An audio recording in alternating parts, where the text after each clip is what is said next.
Hello बच्चों, let's read the question. The question says secondary air pollutant is option A PAN, option B carbon monoxide, option C sulphur dioxide, option D aerosols. Question में हमसे पूछा गया है कि secondary pollutants कौन से हैं फ्रॉम द गिवन 4 ऑप्शंस. तो इस क्वेश्चन में हमारा की कॉन्सेप्ट होगा एयर पॉल्यूटेंट्स. की concept is air pollutants. Air pollutants क्या होते हैं? ये वो पॉल्यूटेंट्स होते हैं जिनकी वजह से एयर पॉल्यूशन होती है. तो these are agents that cause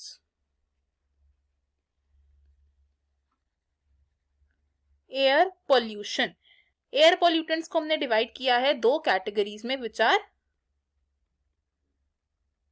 primary air pollutants and secondary air pollutants. Primary air pollutants की अगर हम बात करें तो ये वो पॉल्यूटेंट्स होते हैं जो डायरेक्टली पर्टिकुलर सोर्सेज से रिलीज होते हैं. दीज आर एमिटेड या फिर released from particular sources. Particular sources जैसे कि इंडस्ट्रीज या ऑटोमोबाइल्स एक्सेट्रा.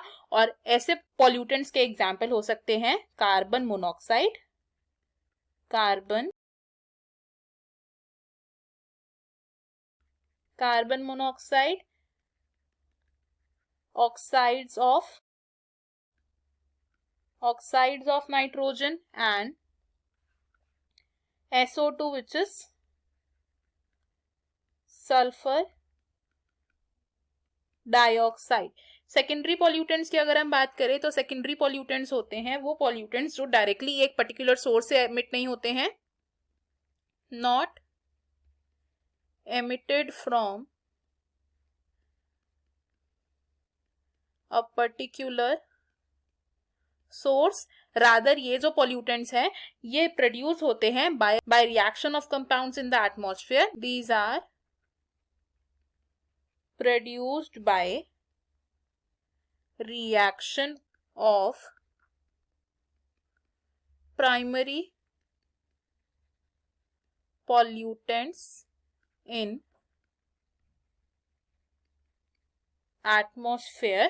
और सेकेंडरी पॉल्यूटेंट्स का एग्जाम्पल हो सकता है हमारे पास PAN which is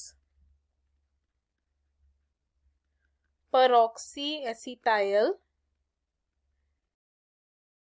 nitrate. And second example हो सकता है इसका O3 which is ozone. Ozone दो लेयर्स ऑफ एटमोस्फेयर में प्रेजेंट होती है. इनमें से जो